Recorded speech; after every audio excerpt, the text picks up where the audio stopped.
episode of Sip and Say with AnDerecco, and on today I wanted to bring attention to the HIV epidemic in Jackson, Mississippi to advance awareness and reduce stigma and to increase treatment of HIV not only in the LGBT community but to everyone. According to the report released by the Center for Disease Control, Jackson ranks 4th in all metropolitan areas with a high rate of HIV infections per 100,000 people. One reason why HIV continues to spread is because of the stigma. And I feel that we need to talk openly about HIV instead of always being silent. So today we're having a conversation about maintaining good health. My guest today is someone I've known since college, and he works for the organization of My Brother's Keeper Incorporated, which is a private, non-profit organization located here in Jackson, Mississippi. Their vision is to reduce health disparities throughout the United States by enhancing the health and well-being of minorities and marginalizing populations through leadership in public and community health practices, collaboration, and partnership. He is none other than Gerald Gibson. Thanks for having me. Thank you for being here. Thank you for being here. So, one, Mr. Gerald. I'll call you Gerald today. Okay. Tell us a little bit about the history, the vision, and the mission of My Brother's Keeper. Well, actually, you touched on the vision and the mission in a sense, but the history was My Brother's Keeper was founded by Dr. Mark Cologne. He saw a need in the African American community, especially for African American gay men that was infected, that was living with HIV, that was going untreated, and the fact that there was no type of services there because they did not have the money to find these services. The services were not there. So in his vision, he decided that guess what? There needs to be something done for my community. So he met with a couple of other African American leaders, and they went to Washington D.C. And when they went to Washington D.C., they actually went there and formed the first NAC, which is National Minority AIDS Council. They met with all of the leaders in Washington D.C. and said, this is what's going on in Mississippi, this is what's going on in the South. And we need some money to help our people. So it was founded on that premise of helping individuals that are living with HIV and there was no resources for them to get the medication that they needed. Okay. Okay, so the services that you all offer, what? We are providing holistic service. Right now we have the first LGBTI the first LGBTI clinic in Mississippi.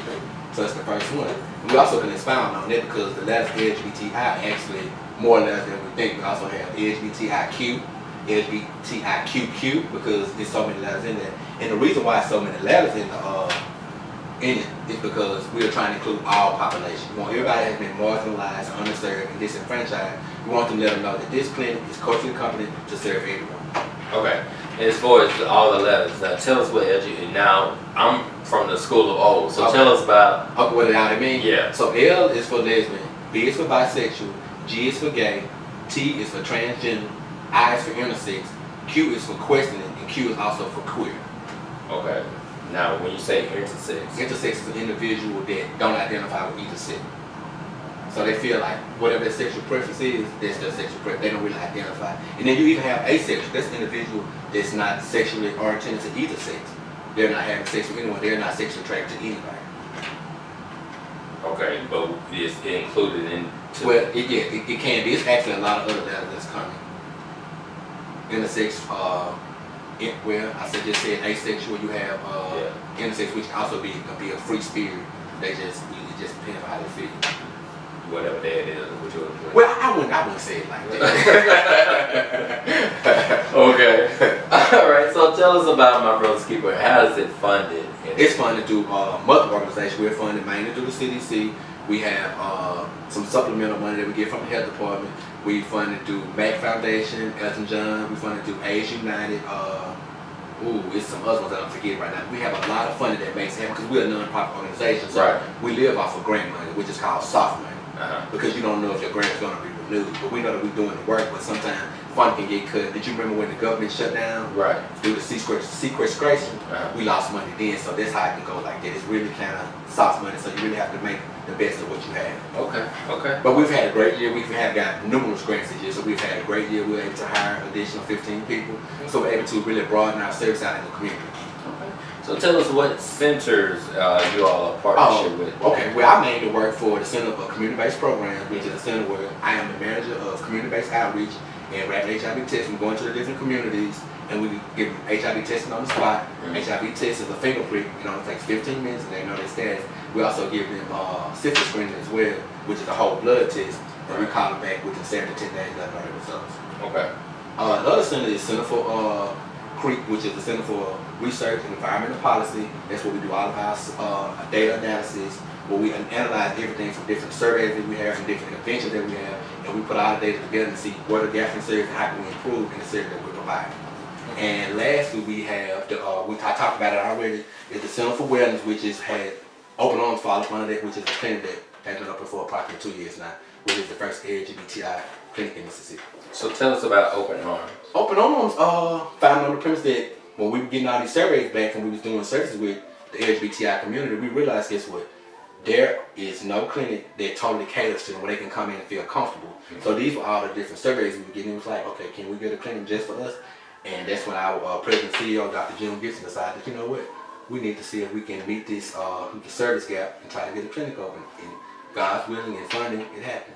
So how's it working? How's it performing? Oh, it's performing great. I mean, we get more and more services. We add more and more components to it. We have food pantry. We have transportation for individuals that can't get to their different services, like their medical providers and other places that they need to do. We have auto supporters. So we have mental health. We have, I think I said food pantry, mental health. We have PrEP clinic. You know what PrEP is? PrEP is for high-risk negative individuals. In this period, you take 1 pill a day. It's called pre-exposure prophylaxis. This is pretty much for individuals that don't like to use condoms or not use them consistently and correctly. You take 1 pill a day, which is Truvada, and this can prevent you from becoming HIV positive. Now, how effective is that? Because I heard it before. It's extremely effective. It's like 99% effective. Nothing is 100% effective unless you use its abstinence. Even with a condom, it's 99% effective. That's why using a condom is called safer sex and not safe sex. Okay. So it's highly effective, but you have to make sure that you are taking your pill every day. Okay, so even when you think you are exposed to HIV, or either you're exposed to it. If you think you're exposed, you need to take PEP. Okay. And that's the pill you take right after. You have to take it within 72 hours of you thinking you're being exposed. And you have to take it for 28 days, consistently for 28 days. And then make sure that you are not, that you haven't contracted the virus. Okay. We'll talk about that in a little bit more. Okay. I definitely want to talk about that. So what drew Gerald to this type of work? Well, I was actually, before I was doing this type of work, I was working for the Transportation Security Administration, which is called TSA, which was formed after 9/11.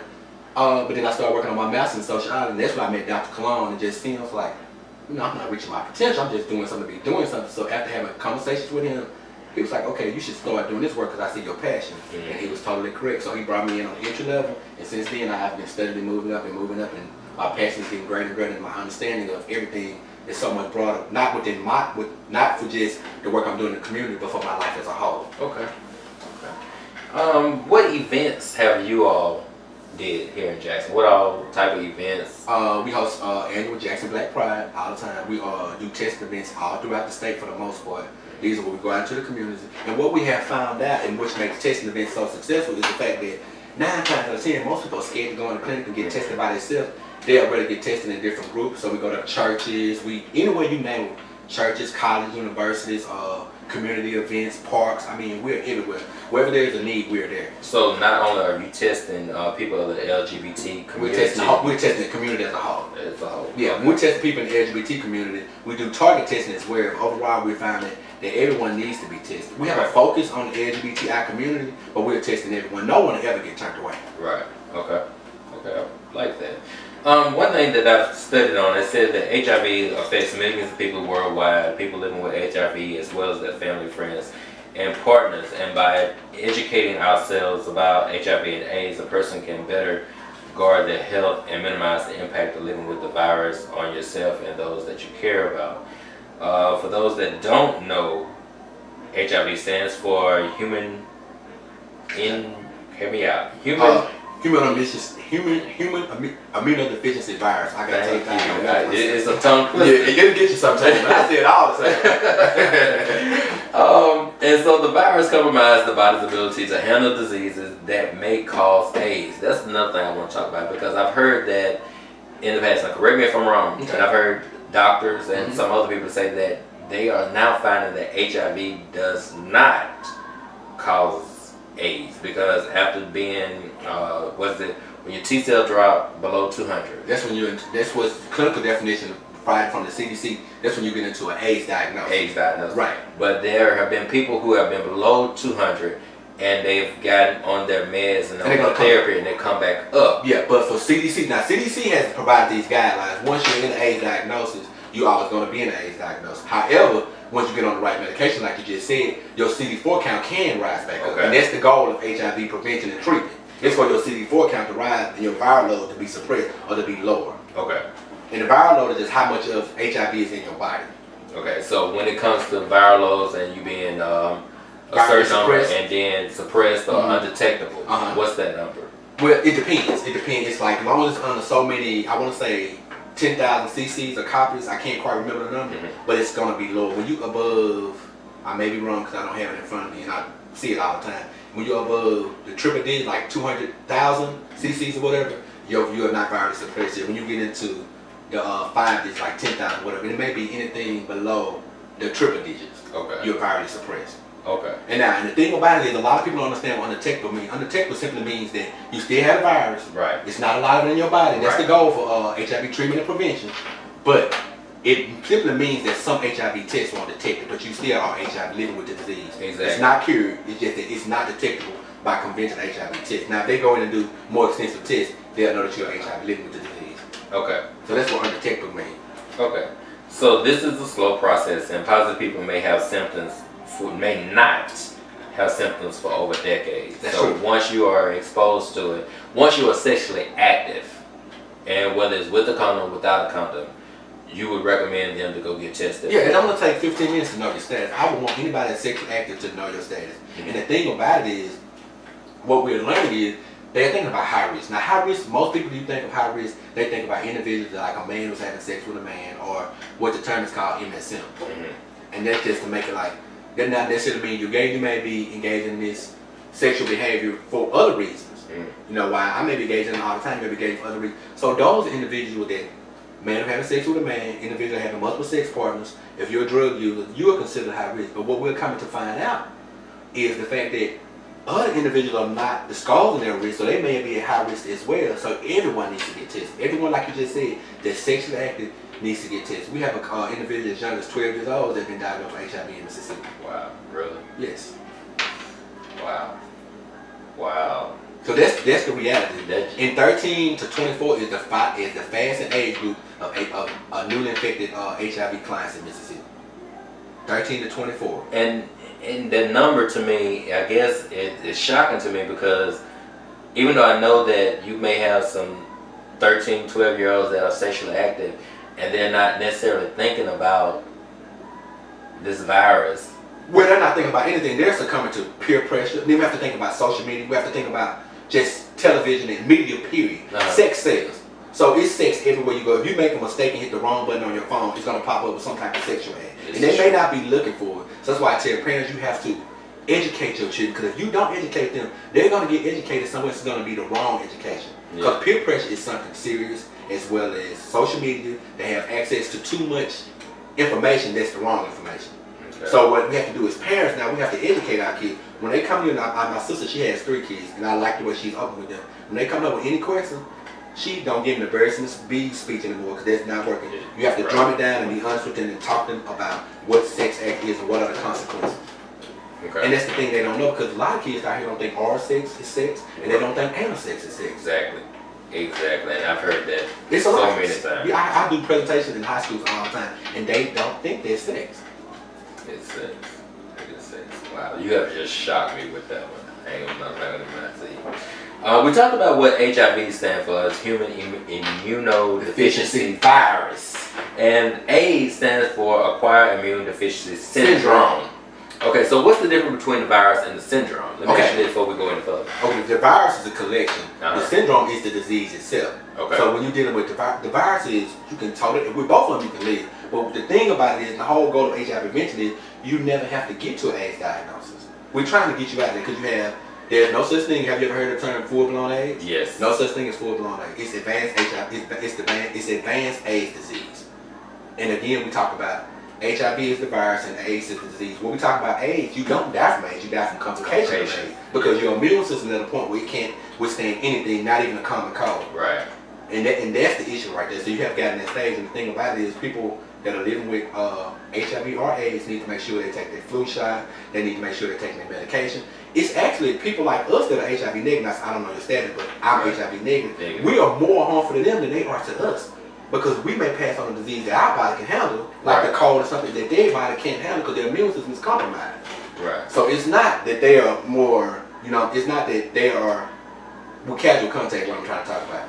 Thank you. I'm glad you said that because I'm trying to get to that point. You have a lot of people, and we're going to just jump on into it right now. So you have a lot of people that think that, well, a person is HIV, and a lot of people can't distinguish between HIV and AIDS. Well, you're not going to be able to distinguish between. Either way, once a person here, general public, especially, I hate to put it like this, but straight community and parents and all this kind of stuff here that a family member has HIV or AIDS, they stigmatize them right then and right there and don't want to be around them. Well, that's the lack of education. Exactly. And that's what I wanted to do this episode about, because I want to educate and inform everybody about this virus and this epidemic and everything. So, name me the ways that you can contract HIV.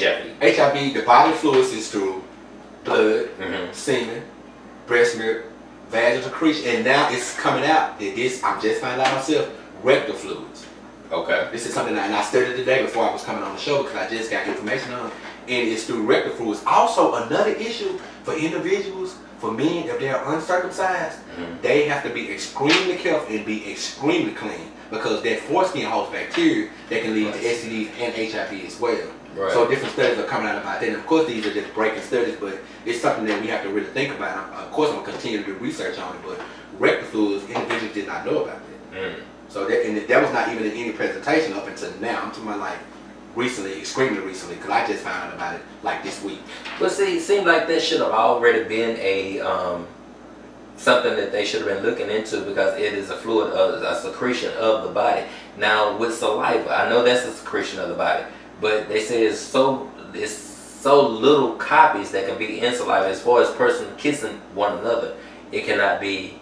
No, it's not passed through saliva. Only way to be passed through saliva is if saliva has blood in contact, and that'll be infected blood, not regular blood, no. But I don't think anyone's going to be kissing each other until they start seeing blood. They're going to stop. I hope not. So yeah, the thing about saliva is very low. Of course, oral sex is still a risk, but it's very low. It's extremely low. But with oral sex, there are different exotic, gratifying ways that you can have oral sex. You can use a dental dam. There are different flavors when you are having oral sex. You can use flavor condom for oral sex. Now, when you're using these flavor condoms, they're only for oral sex. They are not for penetrators. So you got to use regular condoms for that. So a person needs to know that if I'm using the oral, this is just for oral sex. I need to change before. Oh, most definitely.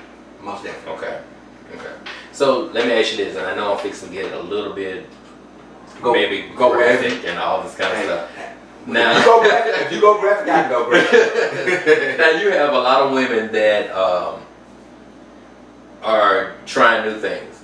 Yeah, they want to please their sexual partner. Exactly. So you have a woman that is having sex with a man, and he has a condom on, and he's having vaginal sex, but then wants to try anal. Would you recommend them changing the condom when they're switching cavities?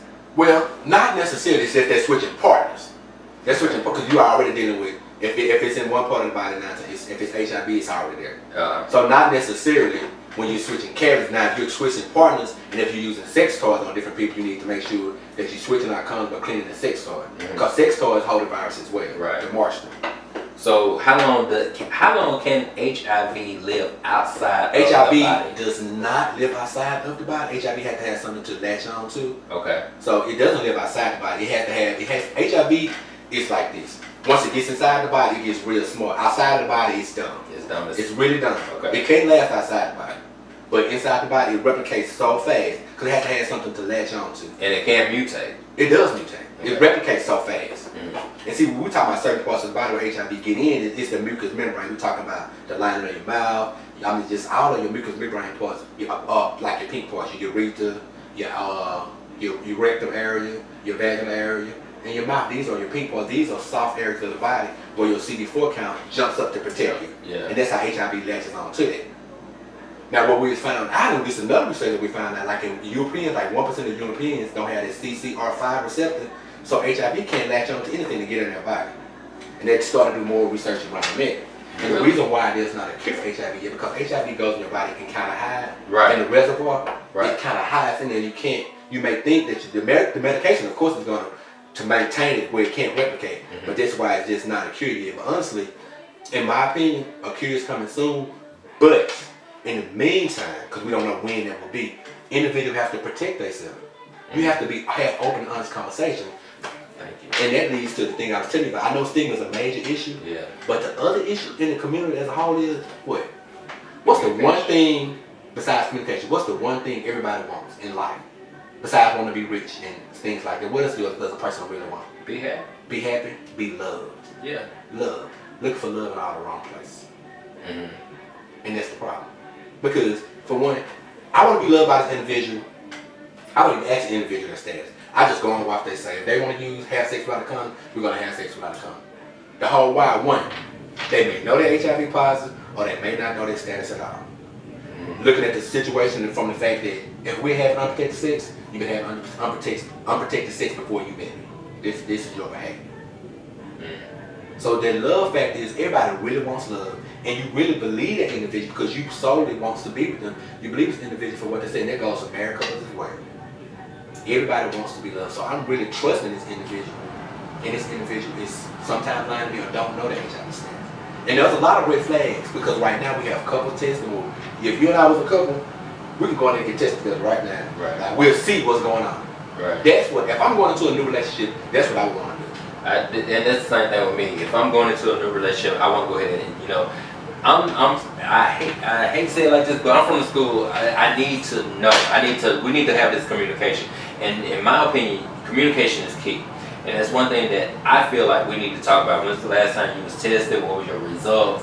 Are you being honest with me? That's going to lead to my point. Are they being honest with you? Right. And a person can give you a paper that's saying they've been tested, but if I done went out last night, I've been tested Monday, today, Friday. I was tested today, but I had unprotected sex last night. I have a window period, which is 30 to 90 days. So that test can actually be accurate for that point, but it's actually inaccurate overall, depending on my behaviors that I have done the night before.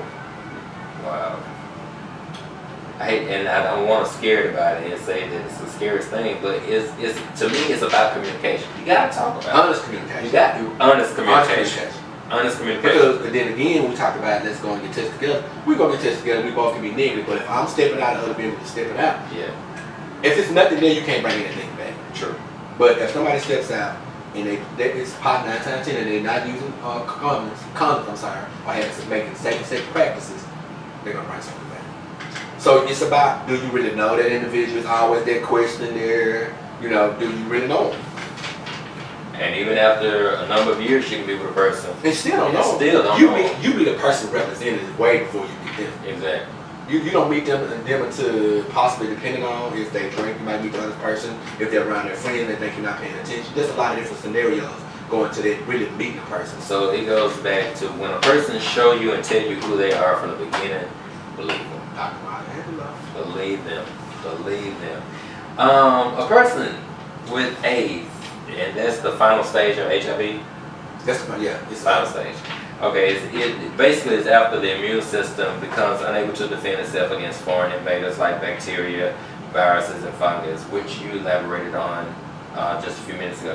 Now, December 1st of World AIDS Day. Every year. So how many years has it been since the fruition of World AIDS Day? I'm not sure about that, but I know HIV, we just celebrated like the whole onslaught. It's been like 30 years, going on 31 years now. Where AIDS Day, I don't know exactly how long it's been in existence. Yeah. So I don't want to say the answer when I don't know the answer. Gotcha. I got you. So let's talk about the issue of HIV here in Jackson, Mississippi. And so using a scale from 1 to 10, how much of a concern And I think you've already elaborated on this. How much of a concern is HIV and AIDS prevention with your organization? 1 to 10? Yeah. Oh, you have to go 1 to 100. It's a major concern because we see the statistics. We see that HIV right now is an African American problem. Really? We are 16 to 1 for African American men, 16 to 1 to be infected twice. 16 to 1 to be infected as our white counterpart. For women, it's 8 to 1 to their white counterparts. So we are leading epidemic as far as African American men, which be most African American medicine. There's African American women who be infected through heterosexual contact. So why is it that, because a lot of people feel like a woman is only infected if she's dealing with a man that is living on the, as they say, DL or the down low, but that's not necessarily true. Right, it's not necessarily true. And the thing about it, it's still not enough research out there to say yes or no with that, but we know that they're being infected. The research out there is saying that how they're being infected, their risk factor is heterosexual contact. Okay, so let me ask you this: a man-to-man having sex, contact, and the virus is being spread more. Yes, more. Okay, so when you have a lesbian, a woman to woman, what does that count? What is the numbers for that? That number because that number is so low that there's not in the data. Really? Yes. If a woman is just having sex, because you got to think about it, they are really not exchanging any semen. It's just bad. But it's bodily fluid. It's bodily fluid, but it's bodily fluid. You got to think about it. If it's just 2 women, think about the bodily fluid that being exchanged. So if this woman has not been with a male, now if she steps out of her point and be with a male, then she possibly brings something back.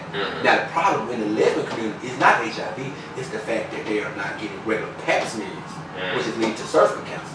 Really? Yes, that's the issue that they are not addressing. They need to start getting that pap smears on the regular, because by the time you are 20, if you're 21, if you're 18, I may be getting my figures wrong. If you have had five sexual partners, by at least 5 sexual partners, you need to have a pap smear.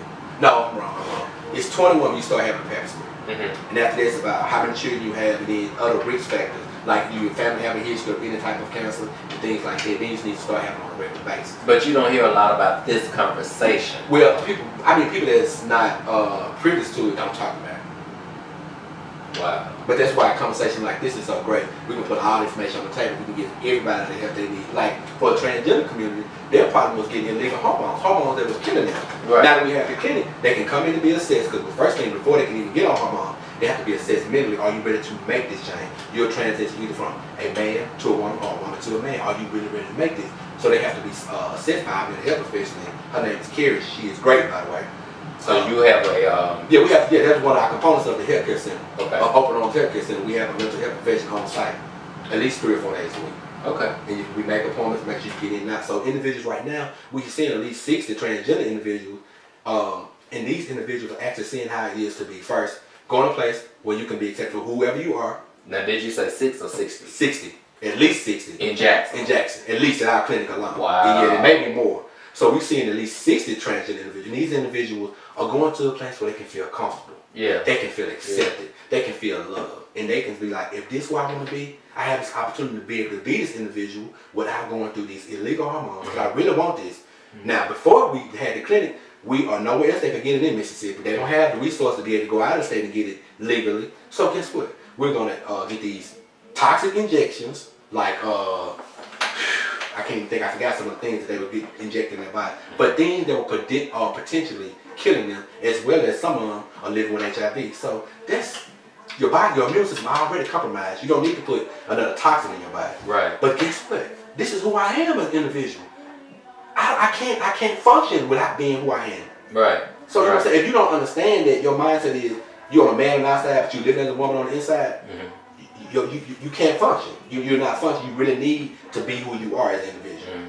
So that's how they think. But now we have bridged that gap for them, and we're seeing them being more healthy. The ones on HIV positive are in health care.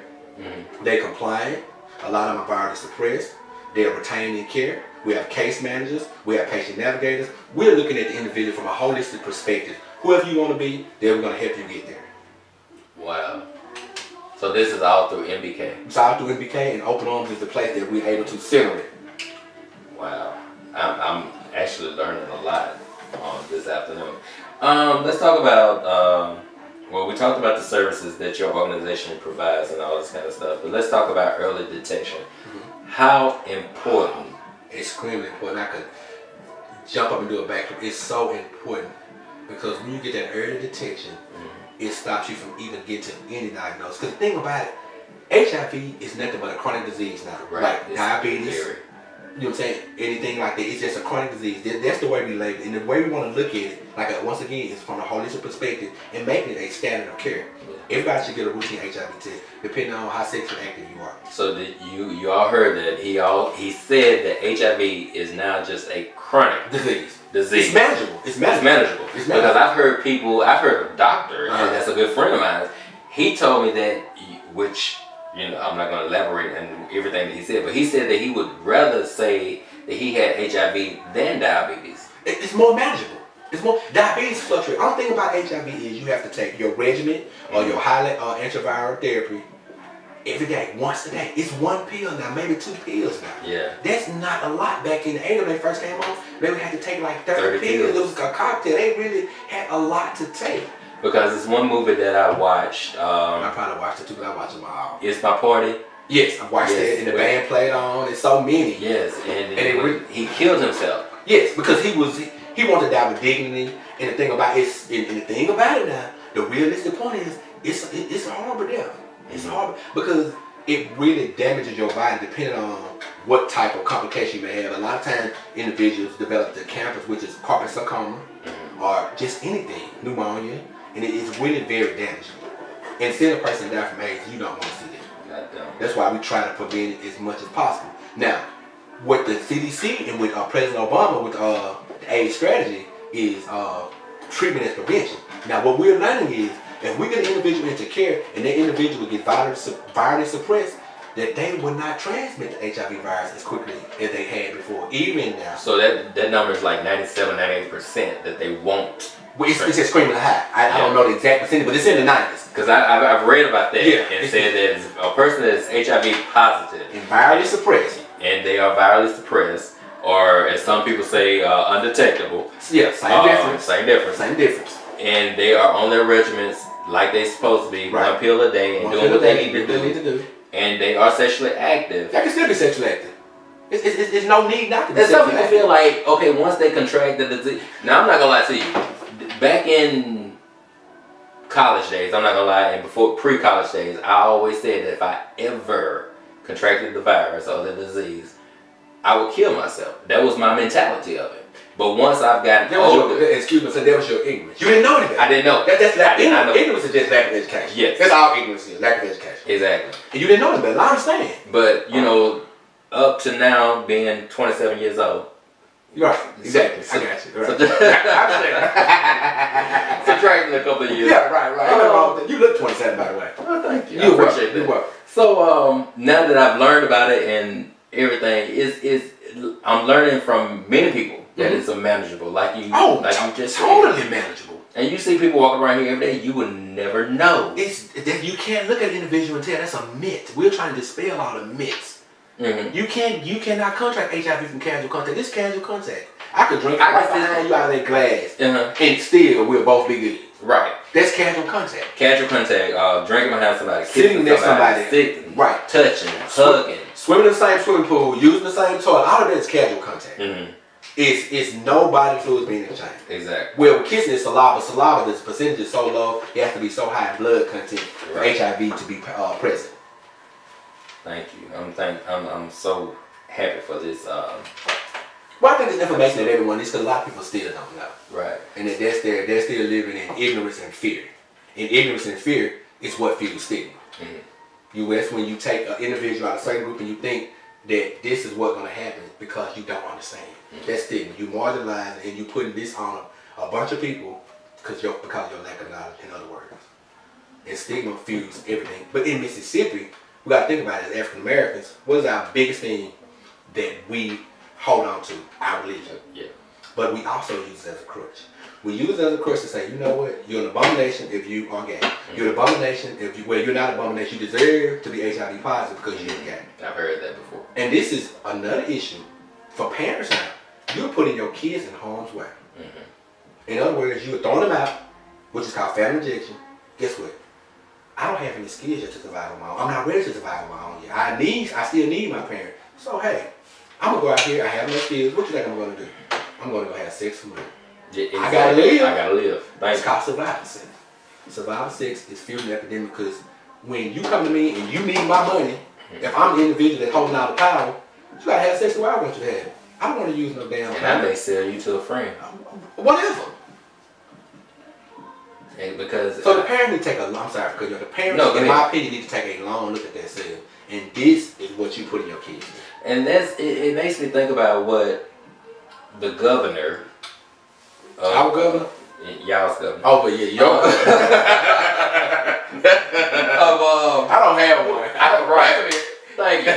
The governor of Mississippi. Okay, okay, I can go with that. Brother Phil Bryant and everything that he's trying to do with, you know, not trying to jump to the same-sex marriage deal, but it's got to go there. Yeah, marriage equality. It's leading there. Mississippi, it's coming. And I believe it is. And even though that December the 9th has passed, and that's when marriage license would have been issued, but since it's in the court of appeal right now, no marriage license can be doing that process issued. Right. When you have people that is in your house, different state, but it's in your house, you are denying them the same thing that you are denying yourself. Right. In my opinion. So, well, we'll talk about that later. That'll be a whole nother episode. Okay. So let's talk about the oral quick. Okay. Let's talk about the oral quick. How effective is it? And it's very effective. Okay. We prefer to use Clearview, which is the finger prick. Oral quick is very effective. Okay. Are you trying to talk about home-based testing? Yes. Or is oral quick overall? Home-based test, I'm still kind of ambiguous about that. Yes, so am I. I'm very ambiguous about that because I think individuals already don't want to know their status. They may have had a scary episode where you know what, I'm going to go get this test so I can know. I'm just that scared. But after that, what are they going to do next? Exactly. What's going to be the next step? That's my thing with the oral quick, with the home test. The home-based test. Because, excuse me, I can go and get the kit now. Right. And the price range for it is like $40, $30 or $40. Okay. So I go home, go to the drugstore, the clinic, or whatever, and get the test. Come home, I take the test, find out that I'm HIV positive, which I'm not. And, plug it in. Yeah. And, but nobody else is not counted, it's not calculated, in my opinion. And then if I come in contact with somebody, I can lie, which I can lie if I go to the clinic. But it's not, I guess what I'm saying, it's not being monitored in the numbers standpoint when it comes to these decisions. The only way it can be monitored if individuals go to a clinic or somewhere. Right. And they be counted. But you got to think, is that individual an individual that, now everybody, some will do it, some won't. That's what I'm saying, because some are going to be like, okay, well, I need to take the next step. The second part about it is, even taking the next step, do I know where to go to take the next step? Now, I will say this, that there are a lot of good commercials out there now. Marcus McPherson, that's one of my good friends. Yes. He's on the health department, one of their commercials talking about he's living with HIV and just go know your stats and get on with life. I love it. That's all you got to do. Find out where you are, get to where you need to be, and get on with life. Do not let that hinder you. HIV does not have you. You can live with the disease. And I hate when people, like you said, your ignorance, for instance, that you want to kill yourself, it's not that serious. But you didn't know any better. But guess what? It's still a lot of people still feel that way. Or they playing the blame game. You made that conscious decision, and I made the conscious decision to not use condoms together. So we need to communicate. Well, you have you got to talk about it. Honest communication, yes. Or effective communication. Yeah. But the thing about it is, you have to ask that question first. If you don't even ask, I know a lot of the younger generation, they like to ask, are you clean? Clean? Well, yeah, I just took a bath. What does clean mean? I'm going to always take a bath. Thank you. You know what I'm saying? But that's what they think, so that's their word, but they may not translate to another individual. Right. Right. You got me thinking. But well, this is about to provoke thought, right? Yeah. We're indefinite to start dialogue. Right. Definitely start dialogue. Because the dialogue has got to be there amongst friends, amongst family. And one thing I would love to see it happen, which I know it won't happen, is in the schools. Dialogue in the schools. Well, you have we have it in the schools, but it's not, in my opinion, an effective. I can't say, because I will be honest. I went to, let me say the right school, they're gonna kill me if I don't. You don't have to name it. Just say you went to a school. I went to school. Yeah, thank you. The school was very open, and they were even. When I went in on a mild manner. They wanted me to come harder with the information because they was like, "This is what needs to be here." Because you got a lot of schools now have abstinence plus, where they can advance their curriculum a little more. And they were very open, and I must be honest, they allowed me to bring condoms in. They even wanted me to do a condom demonstration. I didn't bring my material because I didn't think I could do all that. So I'm going to be going back again, and I'm going to really give them a whole 3-layer event for that day. Okay. As far as the HIV 101, the condom demonstration, and then we're going to talk about risk factors. Okay. And it's going to be layered where they get everything, because it was like, I was there for like almost the whole day, talking to every class. Wow. So I was really impressed and very proud of that school in Jackson, Mississippi. Wow. That's good to hear. That is really good to hear. What are some of the symptoms? Symptoms, a lot of HIV symptoms mimic the flu. A lot of flu symptoms. So, and the thing about it is, you're not really going to have symptoms if you don't know your status in like approximately 10 years. And everybody's immune system is still different. So a lot of you can have night sweats. You may get swelling of the glands. Yeah, swelling of the glands. Like I say, a lot of the flu symptoms. I can't really think of some of the symptoms right now, but I tell people that we all know our body. We should know that our body's changing. Something is changing. It's time for you to go different places. And a lot of people, when they go places, it's even, I go for instance, when they get a marriage license, they think they get a marriage license, they can check everything, but now in Mississippi, you have to have a blood test at all. And see, with the old blood test, it was just testing for syphilis. Right. Yeah. It was just for syphilis. So that's the reason why they kicked it on out. Right. Because they weren't even testing. So after I tell you, like you can go back to what you said, and I call it honest communication, because we can communicate all day, but I may be lying. Exactly. So you have to think about honest communication. So therefore, when I start dating somebody, I need to have my own home polygraph machine here. Yeah, I can get them to work. It depends on who you dealing with. Some of them can beat that polygraph test. They just that good. Exactly. They believe that. It's not a lie when you believe it. It's not a lie when you believe it. If I believe what I'm saying is the truth, that polygraph test don't think it's the truth. So that's how you beat it. Wow. Yeah, I'm just that out there. All my lies are truths. Yeah, I've dealt with somebody like that before, but so how does HIV progress in the body? Once you have come in contact with this virus, it's replicating in the body. It's taking over and it's killing out your T cells. Okay. Which is your immune system. Yeah. So your CD4 cells are your T cells, which help protect your body. HIV is it replicates at such a fast. Yeah, I was just gonna say, how fast does it replicate? It's screaming fast. Once it gets in there, it's taking over. Now that's where your medication comes into play. It stops all that replicating. Okay. And it keeps your body at the point where guess what? It's still here, but you can't go no further. So it's a line of defense that's drawn in the, like in the sand. You see the line in the sand? That's what your HIV medication does. It starts to block it, the replicating process. Okay. So therefore, that's like the case that we heard about a couple of months ago, probably a year ago. The little baby. But that was a functional cure. That's what everybody had to realize. A functional cure is not a real cure. Right. And the baby now has HIV. Yeah. And that's why all the people that were in prevention work was like, that never should have even been brought out here. Thank you. Because it was functional. And a lot of people don't understand that functioning is not a real cure. Right now, we're seeing signs where the baby is, but it still have to be monitored. How is she doing? Have you heard? I haven't, but I'm assuming that she's doing well when she has HIV. Because I know that it was only one person that it was cured? That was cured. That was a European man that had bone marrow transplant. And that goes back to what I was telling you about that CDR5 receptor, because he's of European descent, so that played a factor. There's like only 1% of the people in the world that don't have the CCR5 receptor. Okay. And that's how HIV gets in the body. Because they have to have something to latch on to.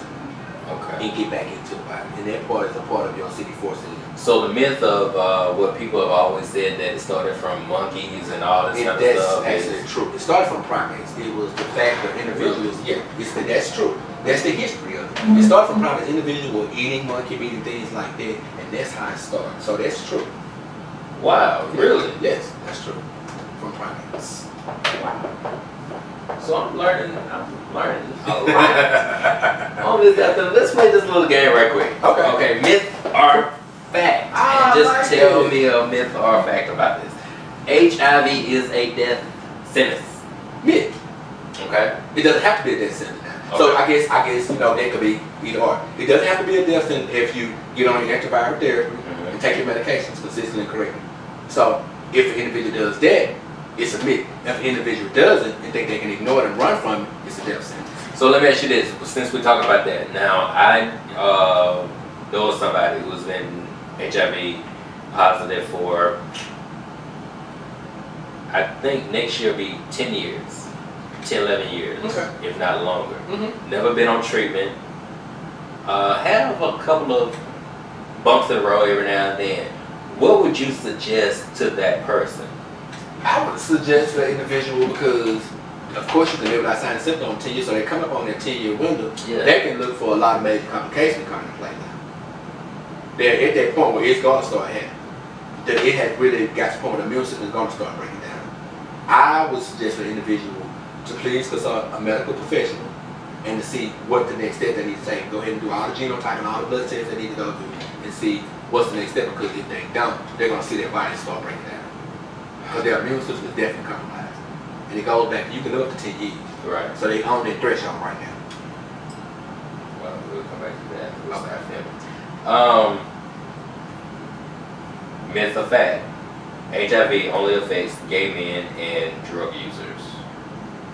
That's it. HIV affects anyone that has high-risk behaviors that does not have sex practices. Okay. Now, So say for instance that we're having sex with a condom and the condom breaks. then you possibly, if you think you've been infected, you need to go seek a medical professional for a PEP. Yeah. Okay. Within 72 hours. Okay. And then you have to take it for 28 days straight. Okay. HIV can be cured. Not yet. I think they're on the threshold, but not right now. It can be maintained as well as being having a chronic disease. You can maintain great health. You may have to make some lifestyle changes, just depending on what was your lifestyle prior to. Okay. Okay. HIV can be spread through casual contact, through kissing, or by mosquitoes. That is a big thing. Okay. Mosquitoes, once again, we talked about it, starts from primates. So mosquitoes can give you West Nile, but not HIV. Okay. And not do kissing at all, unless it's blood and content. I don't think I want to be tonguing somebody down. Because I remember reading when I was prepping for the show, Mm-hmm. and when you mentioned tonguing somebody down, it made me think about French kissing, and they said That is French kissing. Well, you know, Yeah. but some people go a little bit. Well, I mean, it anyway, depends on, you caught up in the mood and how Right. exotic and things you're trying to be.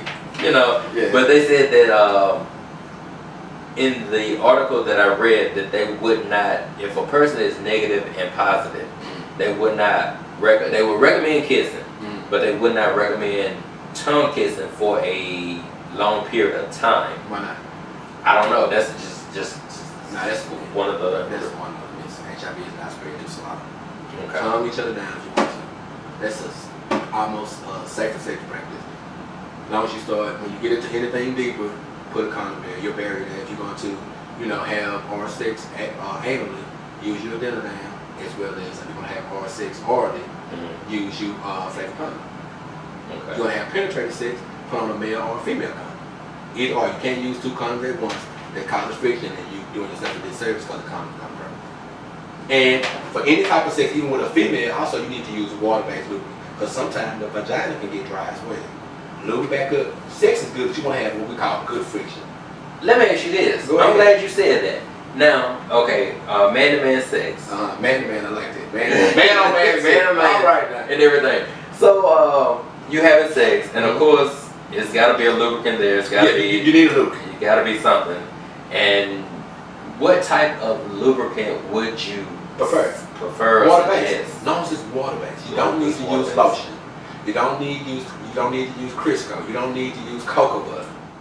I mean, people at tough times. You really don't need to use spit. You need to use a water-based lubricant, and we provide it. want to say. We provide it free. We provide it free all the time. So everything that you Talking about, we provide free. free. Free. Okay. Dinner dam, flavored condoms, regular condom, which is traditional male condom, female condom, and water-based lubricant. Free. Okay. We approximately, we have this new initiative called Keep Your Clients Coming, but we are disseminating condoms and lube all over the Jackson MSA. Different places that we hadn't before. We have got outside of the traditional gay venues. We're everywhere now. Okay. Okay. And it's really, I think it's a great endeavor that we have that we're doing today. So, I lost my train of thought. I should have wrote it down. You mentioned something about It'll come back to me. Last one. HIV cannot be spread if you are taking antiretroviral. Thank you. Arts. Medicine, or if you're using birth control. A contraceptive, no. Birth control alone will not protect you from HIV or STDs. It will protect you from getting pregnant or stop you from becoming pregnant. Okay. But it's not a STD or HIV mechanism of being protected. Okay. Do all people have HIV and AIDS? No, excuse me. I'm sorry, I read that wrong. Do all people with HIV have AIDS? No. Okay. HIV and AIDS are different in the sense of you're in an AIDS diagnosis when your CD4 count drop below 200. Okay. But again, as we talked about earlier, if you get on medication, your CD4 count can always come back up. Mm-hmm. And the goal of HIV prevention and therapy is for your, the goal of HIV therapy is for your CD4 count to rise and your viral load to be low. Right. Okay. Can a person get AIDS or HIV from sharing a cup? We've talked about this, but it's casual contact. No, you can't. Okay. Kissing, we said that this and no. No. Does abstaining include anal sex? If you abstain, you're not having any sex at all. Exactly. Right. And that goes back to when some of those high school students thinking that oral sex and anal sex is not sex. It's sex. Abstaining is no sex at all. Because I got some of these questions from some people that knew that we were going to do the show. Oh, okay. And so. Okay, they had some questions. Yes. Okay. So abstaining does. Abstaining is no sex at all. You abstaining from sex, period. Thank you. How effective is latex condom? Latex condoms are like 99% effective. Okay. But of course, again, and I talk about this all the time, they have to be put on consistently and correctly. Also for individuals that want to think their penis is bigger than what it is, and they're trying to get extra large and magnetized condom, you're doing yourself a disservice. So, is there a way that they can possibly measure the condoms and measure the thing about it is, penis? Well, pretty much, you know that your penis is average if you are 7, 6, or 5 inches. It gets into being more than average between 8 and above. Mm-hmm. So it's about knowing your size. And you know that if you roll them condom on, if it's a man, it's too big. Mm-hmm. You already know that. Mm-hmm. Trial and error, you already know that. But it's again for mental thing. Right. I had this is a question I had. I had sex with someone I think could be at risk of HIV, and the condom breaks. What should I do? You should again consult a medical provider and within the 72 hours so you can get on PEP. Okay. Why does the CDC recommend a routine opt-out HIV screening starting at the age of 13? That pretty much means that you don't need your parent consent. That in certain states, at the age of 18, you can get tested without your parents' consent. Okay. And that's even in Mississippi. Okay. So if I have a child that's 13 years old, they can get tested without parental consent. And a parent cannot get upset about it. They can be upset about it, but the child can get tested. Now, I was at an event, and this child knew the child was going to get tested, but their parent was there. So then she was going to upset we didn't test the child. But if the child was able to find her way was there by herself or himself, we could have tested him. Okay. Or without parent consent. Right. They don't need parental consent. Why are pre-test prevention counseling and informed consent no longer recommended in healthcare settings? It's still recommended. And we still do it. What you want to do is you want to develop a risk reduction plan, but also you want to streamline the test so you can get them in. Now, so if you're in the emergency room, the wait is already long. So what we're going to do is try to assess you quickly as possible and get you to whatever preventive service that you may need after. So it's still there, but it's more strict. The process is more streamlined. That means it's faster. Okay. If I'm diagnosed with HIV, can a healthcare provider tell me who gave me the infection? No, they can't. Okay. If I'm diagnosed with HIV, can I tell when I got it? It depends on when they do the genotype and all the different blood tests. Yeah. It can kind of narrow down like a window period. Mm-hmm. But if you've been getting routinely tested, you're going to be able to narrow down that window period anyway. Because if I got tested back in May and I'm infected, it's December, then I'm going to know pretty much I got infected between this time frame. And if I'm knowing who I slept with, I'm also going to know pretty much where I got it from. Okay. If you know, because we have individuals that have a lot of sex partners. Right. And you may not know. Be careful who you all sleep with. From 8 years old and above. If you're 90, And you know, that's another thing. I'm glad I said that. It's not funny. I'm sorry. It's funny, but it is funny. It's the way you say it, yeah. your frame of it. But of course, this is serious. You will find that people now more in the baby boom era that are becoming more and more sexually active. We have Viagra. Okay. And then also dating younger as well. Cougars. Yeah. Well, So cougars and sugar daddies then, if that's the case. Yeah. So wow. Am I going to die of AIDS? No, you're not. If you get on your antiviral therapy. How often will my provider check my CD4 count and viral load? 9 times out of 10, I want to say it's either 3 or every 6 months. Once you get in care, it's going to be routine, but it doesn't have to be checked every month. Okay. So once you get in there, and then it's going to probably be, I want to say I think maybe every 3 months. Okay. They're going to check everything every 3 months. That's all of your blood works to make sure everything is the way it should be. Okay. Why does my provider want to order so many tests?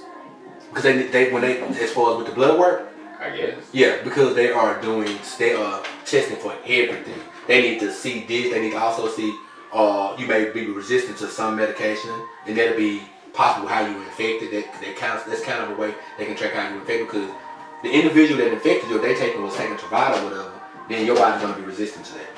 So they have to take all, because they need to, it's so many levels that goes into it. Go back to that. You said the person that was... possibly infected the individual, if they were taking Truvada, you have Truvada, you have Strabil, you have Complera, and I forget the other. It's about 6 effective HIV, 1 pill a day medications out there. So if I'm an individual that infected the person, if I was HIV positive, and I'm taking Truvada, 9 times out of 10, their body's going to be resistant to Truvada. So they may have to take Complera or Strabil. Wow. Okay. Okay. So, question. Aren't all STDs curable with a shot or a pill? No. Herpes is not curable. Genital warts is not curable. Those are 2 that are not curable. Okay. I am trying to maintain a healthy diet, but it's hard to eat because I feel nauseated all the time. Is there something I can do? Is that an individual that's on HIV medication? I don't know. That's just a question. It says I'm trying to maintain. That sounds like individuals on HIV medication. Okay. First they have to see how long have they been on the medication, because they may need to change their medication. But then sometimes you also have to, if you just started your antiviral therapy, you have to give your body time to adjust. Okay, so how long does it take? It depends on the person. On the individual. Okay. Do I really need to take a flu shot? Yes. If you're HIV positive, you have to.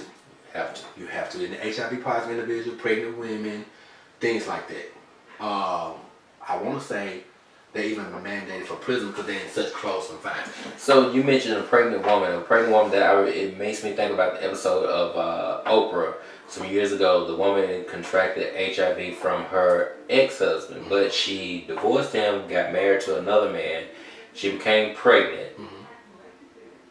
How likely is it for her to to the baby? To the baby. All she got to do is get on the antiviral medication, as long as she does not have the baby vaginally through the birth canal. She has to have a C-section. Okay. And she can't breastfeed. Right. The baby can be healthy. So as long as she's taking that medicine, don't have it through the birth canal, and do not breastfeed, she's okay. Yeah. The baby's okay. Okay. Wow. I want to thank you. You are so welcome. I have enjoyed myself. I have enjoyed. I've learned a lot. Great. And so tell us where you all located. And how can people get in contact with you? Well, we have 3 locations. Okay. We have Open Arms Health Care Center, which is located 500 East Woodrow Wilson, Suite M in Jackson, Mississippi, 39216. The phone number is 601-500-7660. And we also have what we call, and I didn't talk about this, Becoming Healthy Youth, where you get free health screenings. I'm talking that's blood, glucose, body mass index, will assess you for mental health. We give you HIV screening for free. We give you syphilis, gonorrhea, and chlamydia screening. All of that is for free. We assess whether or not you may need food pantry, and we also can provide transportation services. Transportation services to and from where? To and from your home to the medical provider. Okay, so you don't take the person to work and no, nothing like that. We'll take them from, just say they want to come in and get help, become healthy you. Yeah. And they can call the clinic and say, well, I don't have transportation to get there. We'll send transportation out to get them to and from the clinic. Okay. And if they end up needing some other type of supportive services, we have those services as well. They could be like, again, food pantry, mental health, any type of supportive social service. So when you mentioned, and I know I was trying to wrap it up, but it keeps coming up. When you mentioned mental health, because a lot of people that have come in contact with the virus and the disease, they go through a lot. Exactly. And so with the mental health services, what all? It's everything. It's a counseling. It's everything you need. It depends on how long you need. She's there for you. You need to come once a week. She's there for you once a week. But we're talking about HIV. But how about this? As African Americans, we may not have such things that happen to us in our childhood. We may have been molested. We may have went through this. We may have went through that. And we talk about an HIV diagnosis. But I'm dealing with other stuff. I can't even think about my HIV diagnosis right now. I have nowhere to live. I have not even thought about all the issues that have been going on in my life that may have led me to these risky behaviors. So with the mental health component, we're bringing all of this to the front and center, and we're addressing you holistically so you can deal with your HIV, your HIV diagnosis. We have to get you there. So the mental health care is going to assess everything that you need, how many assessments that you may need. Okay. And that's the standard of care that we're really looking at with My Brother's Keeper overall, and definitely focused at open on care center. So My Brother's Keeper, tell us about, once again, before we wrap it up, about My Brother's Keeper and everything. Just give us the overall. Overall, yeah. Like I said, the premise that we're found on will help the individual that are newly diagnosed with HIV, or living with HIV. That was the premise that we found on. But we have broadened that to so many different healthcare services, overall services, as well as education components that we go out and do different classes like HIV 101, stigma and cultural competency. We do recruitment and retention for other organizations. We do outreach and content distribution. And that's just actually going out and giving the other organizations, individuals that are coming into the field newly, how to make this process work for you, giving them the foundation that they need to make the process work. But you also asking me about, we have our main office, which is in Ridgely, Mississippi. It's at 17 Avenue Drive, Ridgely, Mississippi 39157. That's actually where I'm located. And individuals that need any type of testing event in churches, any type of organization that need any type of testing event, we come out and do the testing free and it's confidential. My number is 601-898-000-40. Okay. I always do that. So, right now I'm coming up with so many other questions that I want to ask. But you mentioned that you all provide services to churches. Anyone that wants to have a testing event or need a community presentation. Okay. Okay. I thank you for the information. I had one more question, but I can't think of it. Well, you can always have me back again. Okay. I appreciate it. And I enjoyed having you. And thank you. I enjoyed myself as well. Everything, and I hope that next time that we will. I would love to make it a group, a panel discussion. Yeah. Okay. And I can let me know with different avenues on that. I can get out there. We'll do that. Yeah. We will do that.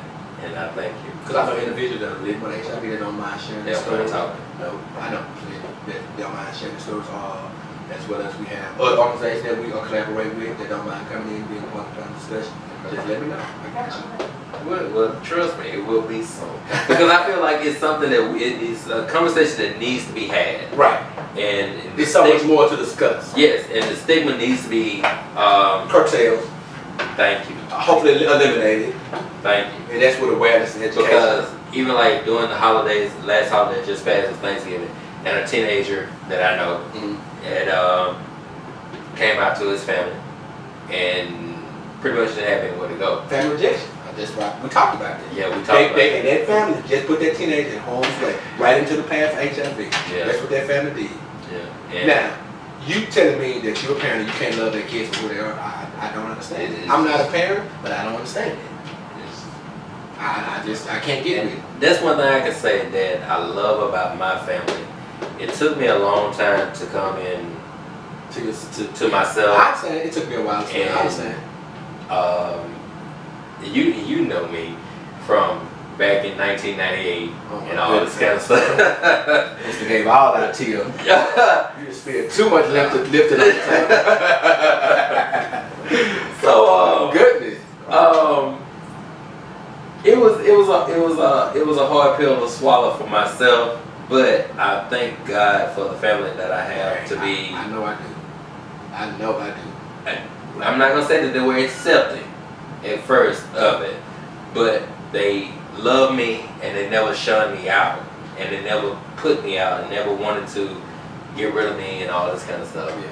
But well, I can say that my mom was the bomb.com from the get-go, and that's my best. I know. I remember you talking about your mom. Yes. We tight to this day. We just super tight. I'm gonna show you a about picture after this, but yeah, we just went to the BMR comedy show a couple weeks ago. It was awesome. Really? Yeah. But Family Jackson again, you know, making my last point, it really puts individuals in the path of HIV, in my opinion. Yeah. Because like you said, they don't have the resources. You just said about the individual and having to work out. You don't have any, your options are limited. Very limited. I don't want to commit suicide and things like that. It's very limited. True. You put them in there. It's like a little, when it takes me to a conversation about, I know we're getting off Off the subject, what we talk about, but the little 13, 14-year-old little boy that just committed suicide because he was a cheerleader and he was being bullied. Yeah, I think I heard about that. And he killed himself. His life is just gone. 13 years old. But it's just, that's people's ignorance. A person has a right to be who they are, dress who they are. They have that right. Yeah. But people ignorance infringes on that, and like I say, these are kids. They are not stupid, strong, being handled. Exactly. And bullying these days, they took on a whole other form. It's cyberbullying, where they can just get to you all the time. Yeah. They own your Facebook page. It's too much. Thank you. It's too much. You can't get away from it. Thank you. Wow. All right. Thank you. You're welcome. Thank you, sir. I have enjoyed it. I have too.